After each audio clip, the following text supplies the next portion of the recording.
Hey, what is up, everybody? It's Metal Biker Dude and DZAN, what is going on, people? It is Friday, November 10th for all of you amazing people out there. November 10th. November 10th.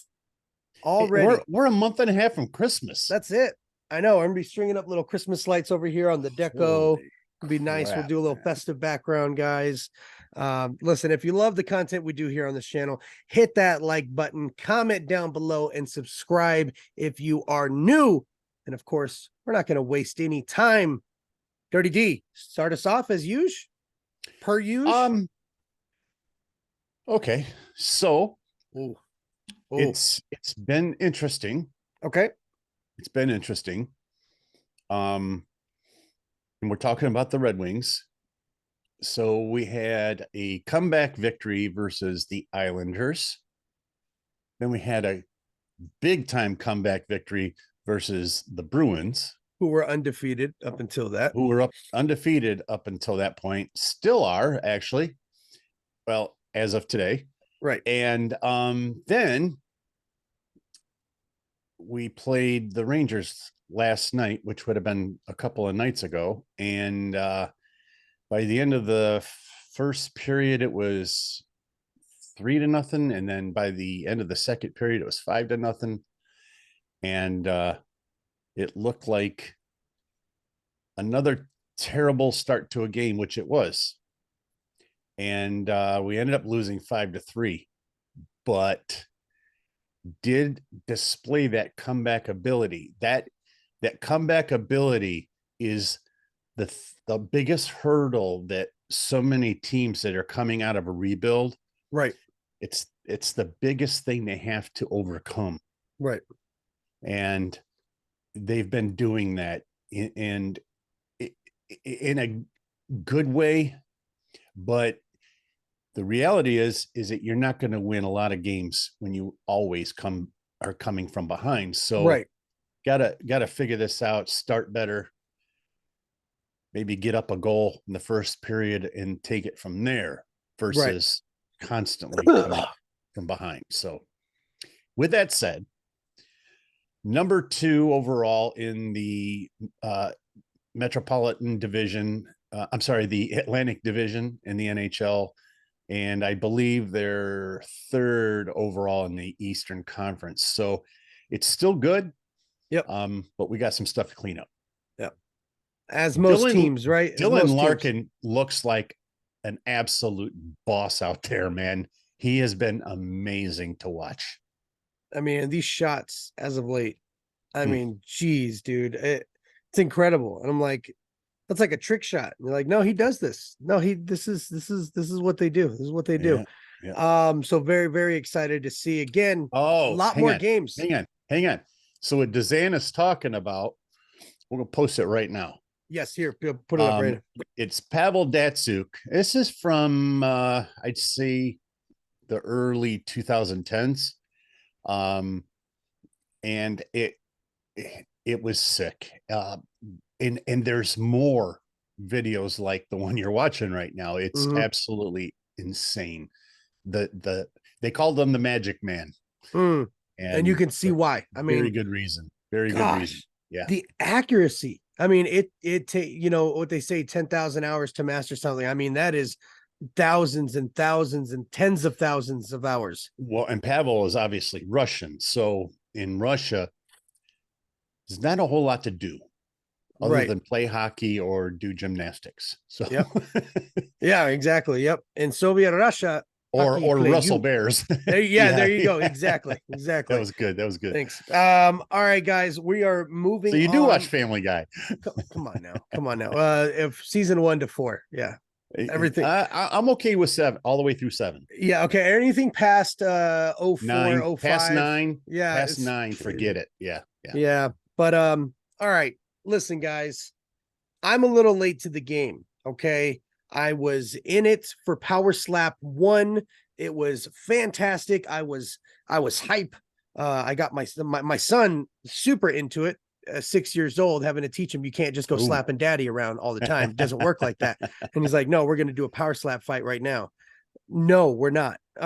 Listen, it was great. I just watched Power Slap 5. I know I'm late to the party. It happened in late October. I was out of town around that time, but 4 title fights, middleweight, light heavyweight, heavyweight, and then now super heavyweight. It has even gotten better from from the first one, now in Power Slap 5. It was fantastic to watch. I am all in again, and you know what? They're coming out with another season of Road to the Title on the 15th of this month, guys. So in just 5 days, look for it. It'll be on Rumble. Ooh. So if you guys got the Rumble app, I don't know if you guys knew, but he is working for Dana now. So yeah. Yeah, he's except I get to say moonlighting. shit like, they definitely fumbled the bag for TBS with the whole, you know what I mean, on New Year's Eve, but Rumble is where you can catch it. So nevertheless, I'm all in. That's exciting. I'm very, very excited. They introduce a lot more like rules into it that makes it a little bit easier to not Oh, only understand but to follow along. Like it's so great. It's so great. Um over the past couple days, guys, we got some new information on some pay-per-view headlines over the next couple months. As you know, we have UFC 295 tomorrow. UFC 295 goes down tomorrow. We will be talking about the main card, not too much because honestly, guys, it is a glorified fight night. Let's be honest. I mean, honestly, maybe we'll just talk about the last 2 fights. But nevertheless, we got a couple coming up. Sean O'Malley versus yeah. Chito Vera going down in March.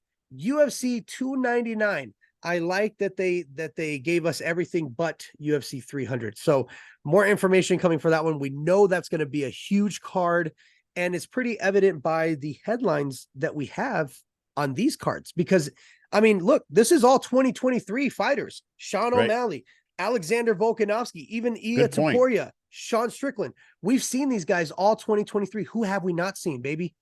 Dustin Poirier, Michael Oh, Chandler. We haven't all the great lightweights. We haven't seen those guys. I'm thinking we got some shit cooking up. I'm thinking we're gonna get a Gagey versus Makachev, maybe a lightweight slash BMF on the line. I'm thinking, I'm cooking. My brain's cooking for UFC 300. But nevertheless, UFC 299, that's going to be great. Sean O'Malley versus Chito Vera. A lot of people are thinking that Chito did not deserve the title shot.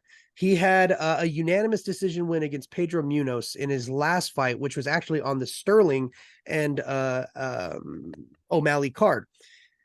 And but before that, he lost to Corey Sandhagen. So Corey's like, "Yo, what's up? What about my shot?" You know. But of course, you can't discount that the man knocked out Dominic Cruz, one of the greatest of all time, right, in that division. So, and the rivalry, right, the well, I story, was just getting ready to say that's story. really what this That's what it boils is, down to, right? and that's what UFC sells. That's, you know what I mean. It's gonna be story over ranking every time, Right on. sadly, but also sometimes not sadly, because this is exactly what we want to see, right? Um, Absolutely. February, Alexander Volkanovski versus Ia Taporia, UFC 298. It's still not announced, I don't believe, on where that one is. The one in March looks like we don't have information on that one either. So just January. It's just my birthday card. Let's talk about my birthday card, guys. Usually, UFC likes to they go all out for DZAN. They're like, you know what, it's his birthday. Let's give him Connor, or let's give him Izzy, maybe a Jared Cannonier. Let's give him what he wants, because he is the number one fan, right? This year they said, fuck you. Okay. We are going to give you, That's what I'm saying right now. excuse me, I'm talking.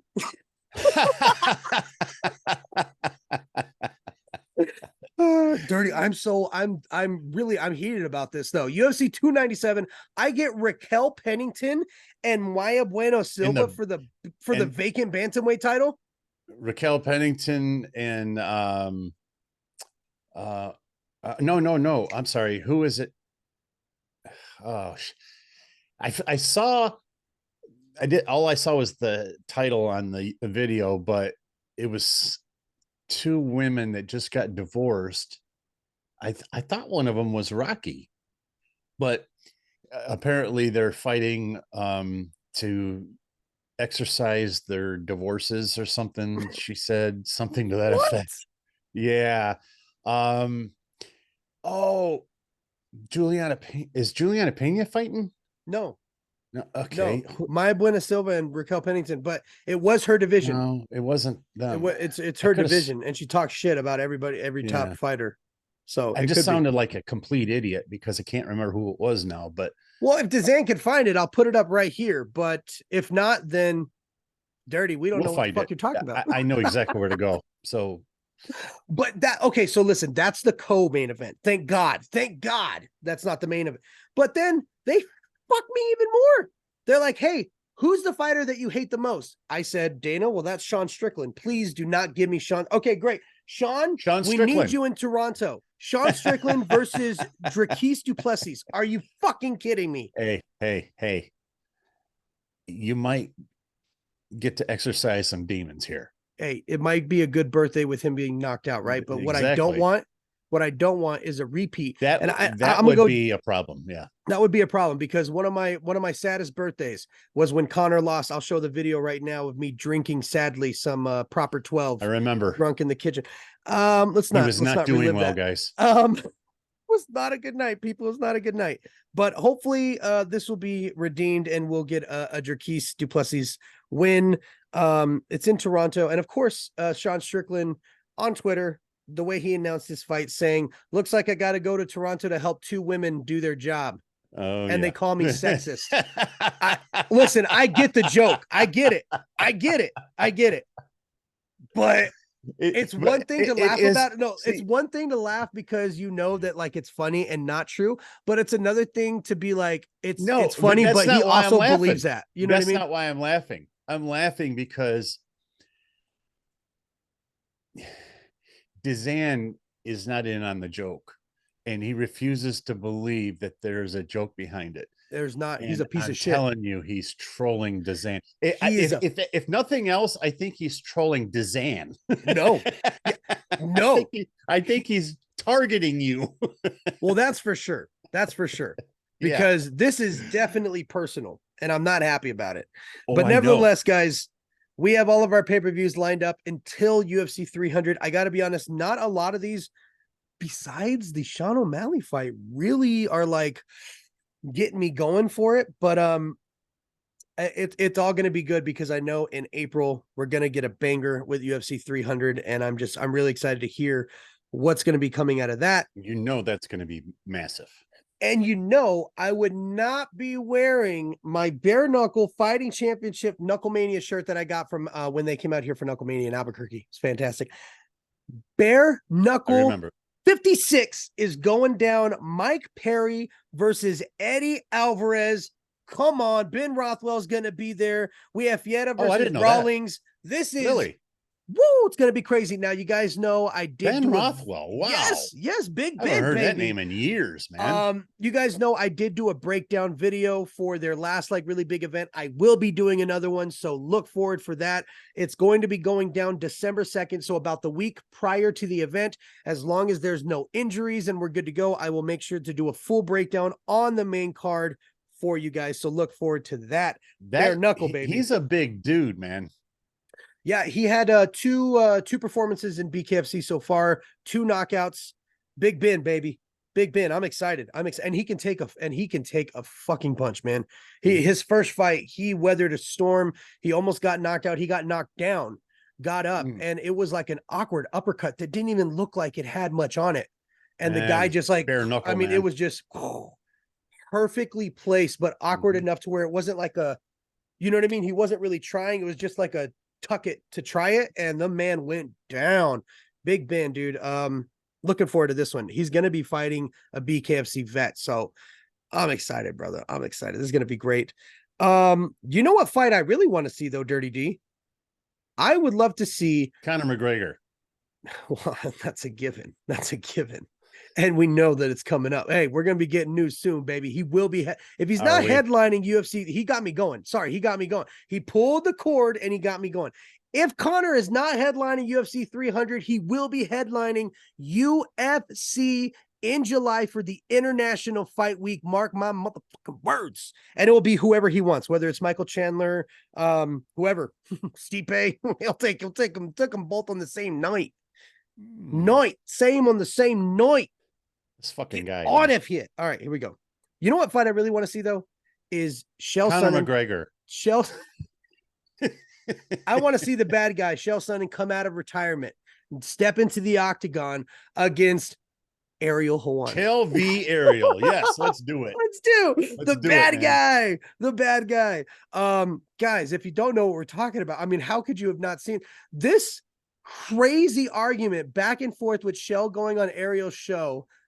I mean, look, most would say Chael instigated it, which when does he not instigate shit? But the complete and utter disrespect coming out of the mouth of Ariel to a legend like Chael Sonnen.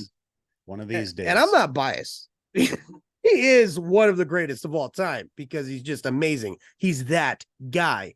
But yeah, I felt kind of like, Ariel, who the fuck are you? Like, you're telling him, yeah, come strangle me. Do it. Okay, if he was in the same room, you would not be saying those words, my man. Exactly. Let's be honest. And if Chael did hit him, the only thing he's going to do is sue him. That's the only thing he's going to do. Oh yeah. But nevertheless, I mean, we'll see what comes out of that. They do sometimes commentate together on various events for Triller and stuff like that. So I don't know if that's going to happen anymore. We'll see what's happening with that. Speaking of litigation, this is a great segue. Our boy Jorge Masvidal beat the fucking case. Fuck you, Kobe. What's up? He pled guilty to the battery that was caught on camera, but they were able to drop the other 2 felony charges. Right. And his time was served with all the court time, fees, and all that stuff associated. So basically, he did plead guilty to battery, no jail time. The other 2 felonies were dropped. He immediately got on video after to thank his lawyer, who looked very like happy, but also awkward. Like, this could also like be some trouble. Be careful. Because he's like, fuck you, Kobe. If you guys ever get in trouble, call this guy. And he's like, ha, ha, ha, ha.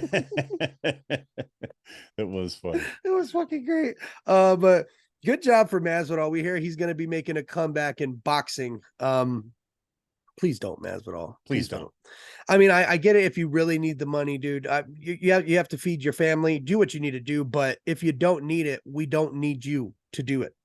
And I say that with the utmost respect for Game Bread. Because I don't want to ruin anymore. He's already kind of ruined. Yeah, he was the top fighter of 2019, and it just kind of went downhill from there very fast from there.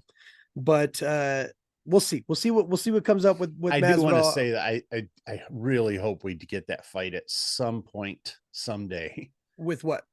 Colby and Jorge. Oh yeah. What? Not on the street. Not on the street. Post tooth loss. Yeah. Post brain damage, right? Yeah, that too. Yeah. But he's always had that though. He's always had that. That's all we had for UFC. Now I do want to touch on music, guys. We did have a couple of really great things that I wanted to highlight. Obviously, I am a stan. It's my middle name. I am DZAN stan. 100%. 1000%. And I am totally, I love the That's title. What the 420 is. It's 420% stan. Damn right. You damn right. Eminem released the Marshall Mathers LP2 anniversary. He's been releasing these expanded editions on the anniversaries, either a decade anniversary or the 20th anniversary, whatever it is. And what he does is he'll either drop instrumentals for all the tracks or like singles, and then maybe 1 or 2 unreleased songs from those albums. And he released one unreleased track from the album, and it's titled Don't Front, and it's featuring Buckshot. Shout out and respect to Buckshot. If you guys don't know, that is an OG, triple OG from in the game. He's been rapping since I think the late 80s, early 80s. I mean, Buckshot, he's like 48 years old right now, but dude, that was one hell of a track. Yeah, I mean, he's like 51 now. So it was a great track. You can totally, it's weird hearing a song now from M then, you know what I mean? And Right, still right. to make it, it does A new sound new. song, new It to you, sounds new, right, right? But it's the old flow. right. It was when he was still not learning to rap, Hungry. not relearning to rap from his addiction. And he had a lot of serious stuff go down. But it was during this time that he was elevating his craft. It was more of a transitional stage than it was an early beginning kind of stage like recovery was. Recovery was him just relearning to rap all over again. And this follow up in 2013 was him transitioning to like, okay, I got the lines down. Now I'm working on my cadences. You can tell in this track everything you can hear, but the pocket sounds weird because he's trying to be too precise with the Oh, back of the beat. He's not just going with the kick, hi-hat kick. He's going with the melody and the hi-hat. And when that kick hits, his words hit stop. So if you're just following along to the beat, you're not going to hear his lyrics properly. So it's one of those things where it was like that transitional stage with now that's he's me. got it. He's Yeah. fucking got it. You know what I mean? But it's still nevertheless a fucking fantastic song. I mean, lyricism out the wazoo, of course, as usual. Main thing I want to talk about though, Joyner Lucas. Guys, you know, I myself have been kind of giving him a little bit of flack. The past couple months, he's been releasing tracks, and as you guys know, Joyner does these live albums, right? Where he kind of releases tracks, and then once they're all released, then the full album comes out with all those tracks. So there's not really anything new, but it's almost like you're living the album in real time. It's a very different way to do an album. He did it with ADHD. He didn't do it with Evolution, but he's doing it again with Not Now I'm Busy. And he released this statement. I'm going to put it up here, but I'm also going to read it because I think it's really, really important. And I really want to read it because it sums up kind of what we've been saying and what he feels. So listen to this. He says, here's the truth. I started the album over 2 years ago. I finished it 5 months ago. Wanted to create something different than the typical Joyner, so I started experimenting. I dropped a few records, and a lot of the feedback I was getting wasn't too good. I realized that over 70% of the music on there was a little too left field. After hearing some of your feedback on joints, I decided to scrap the album and restart over again, and that's what I've been doing. I had a lot of features from artists I feel you wouldn't have wanted to hear me collaborate with. It's exactly what we were talking about. So now I'm creating the album in real time and I'm consistently adding to it. I'm listening to your opinions on what you don't like and on other things I know you will love. I know you're frustrated with the wait and I apologize. I love going against the grain and doing things in an unconventional way. I want to say I love and appreciate everyone who supports and have been supporting me. Thank you for all the continued love and going hard for me. Pause. I'm going to continue to release records at random until I feel like it's complete. I promise when I drop, I will leave a lot of unreleased records on there. I love you and I'm sorry. Hashtag not now. I'm busy. Joyner fucking Lucas. He's a different artist, man. He is a different artist. Artists are so egotistical that they're almost afraid to hear the criticisms. So they gather everything together, and when they feel it's perfect, they drop it all. He drops things and then waits to hear the feedback. That's very vulnerable. Yeah. And then very adjusts. vulnerable to do it that way. Yeah. Man, all respect to Joyner. So I want to say, one, I'm sorry. I'm sorry. You know what I mean? Like you don't think about how much this actually affects the artist. And it's not like he's been watching our podcast and has seen what we say. That's but exactly what's going on. It's obvious that this is like the voice of a lot of people, right? That kind of feel the same way. And to know that an artist in real time is validating the criticism he is getting, he is acknowledging and then is working towards doing something better. This is how you prevent a fall off. This is how you prevent people from just being uninterested in your music.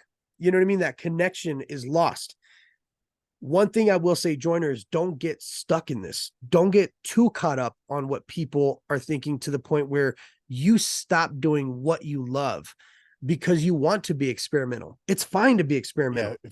fear can be a great motivator, but Right. it can also drag you You down damn right, Dirty. into the deepest waters that you'll never recover from. Yep, you damn right. You damn right. That's very, very, very well said. And it's something to take note. I felt good when I read the statement, but then also I felt like, well, you're being a little too hard on yourself, because let's be honest, there was like 1 or 2 tracks that I was just like, I'm not really feeling. They're not for me. They're for somebody else. No, I remember. I'm sure there's younger kids I that remember still you bump talking that about track, that. right? And they're like, yeah, I love that. I love the vibe. You know what I mean? Some kids like that. That's for them. That's just not for me, and that's okay. Yeah.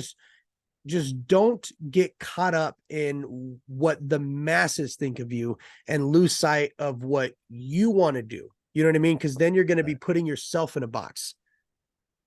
Don't let us put you in a box, but don't do it yourself. You know what I mean? Right. So it's a tough balance, but I respect that an artist is acknowledging it openly to his fans and is like, look, you don't like it, I scrapped that shit. That's why it's not coming out. That's why it hasn't came out. I've been teasing this for a year and it hasn't came out. With scrap, guys. I'm restarting. And at the end of it, there's going to be a lot of unreleased shit. And I feel like that's him saying, and if you like it, you like it. And if you don't, you don't.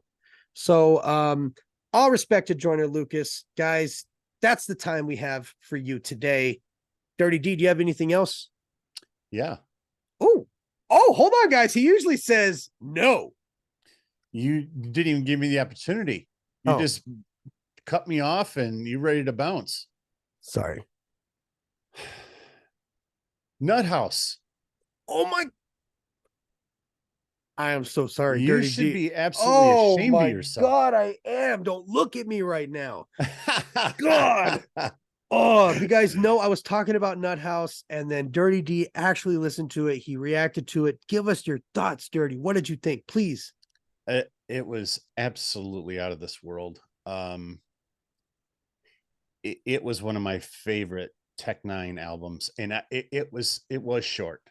It was short, but it was an EP, so right. I don't know what we're expecting, really, I guess, but it was one of my favorites. It was so well thought out. Like everything seemed to have a purpose. Like everything hit. Everything hit. I loved it. I absolutely loved it. Conversely, we did a Future. Hold on, before you get into that, before you get into that, let me just praise Nnutthowze a little bit more. Because yes, I mean, and how about how melodic they were and how they kept up with each other's flows? It sounded so consistent. It sounded like a fucking group. This gave me okay, I'm a stan. Okay, I'm a stan. This gave me D12 vibes. D12 World or Devil's Night, like those albums, they mesh so fucking well together that they can just pick up from the other one's line. And it's just, and that's what magic. I meant about everything being so well thought out. Yes, is because everything just flows like, so. It was like Tetris, you know. Yes. But every piece was like fitting. Satisfying, right? It was like it was very satisfying. Yeah. Let's get into Future. Well, hit me with it. I'd like to hit the past. Listen, guys, we're old. Okay, let's start there. I really like Future. I do. But I listened to the D2 deluxe version of the album, and deluxe, guys, Metro Boomin stole the show. Oh, he was what kept me interested in it. The first 5 or 6 tracks, really solid. And then everything just fell apart as far as Future goes. Right. He was not in the pocket so many times. I was astounded. That's the biggest gripe, I think, with him, right? Yeah. And the thing is there are programs out there that you can buy. You just with one click, you can quantize that shit. Just up. Quantize that shit. Yeah, and they didn't. Yeah. Yeah. And it got released like that. That's what blew my mind. And not as hook heavy, right? Not as hook heavy as the hooks, you would think, right? Listen, I said it in the review.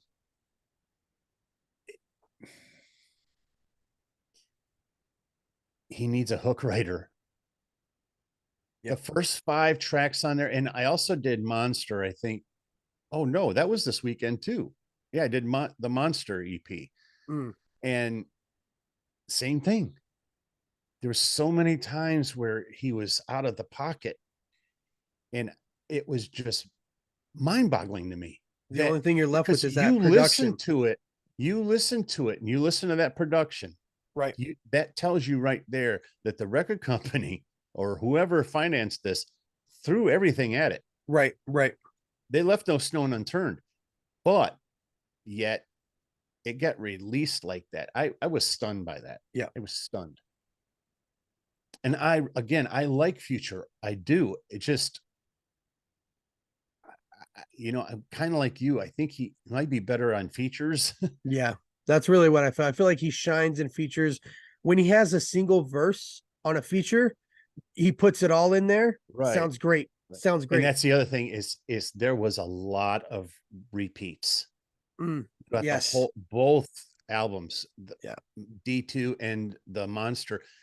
There were so many songs where he literally repetitive, lines, just super repetitive. Yeah. Just repeating lines and, Yep. and not even rewriting them or trying to disguise them. Exactly. Just copy and paste, basically. That's something that we don't really, it's not that we don't respect it. Okay. You guys need to understand, like we said, there's music for everybody. Okay. Mm-hmm. That's maybe some music that somebody can just listen to in a car, not even thinking about it and just cruising, right? Because they're just listening to the beat, whatever. That's fine. It's not for us. We look a lot, both me and Dirty. I mean, we look for substance, number one, production, number two, right? That production is huge, but it's got to have substance. It's got to have some weight to it, right? It's got to mean something. Right. It's cool to have a couple throwaways, a couple fun songs, sure. But when the whole album is just substanceless, it just leaves you feeling as empty as the album. Yeah. DZAN. That's how I felt. Yeah. All right, guys. That's all I got now. That's all we got, guys. Thank you so much for watching. We will see you guys next week after the. Oh, you know what? We didn't go over the UFC 295 main card, but I tell you what, it's gonna be okay. All right, we'll see you next week. Peace.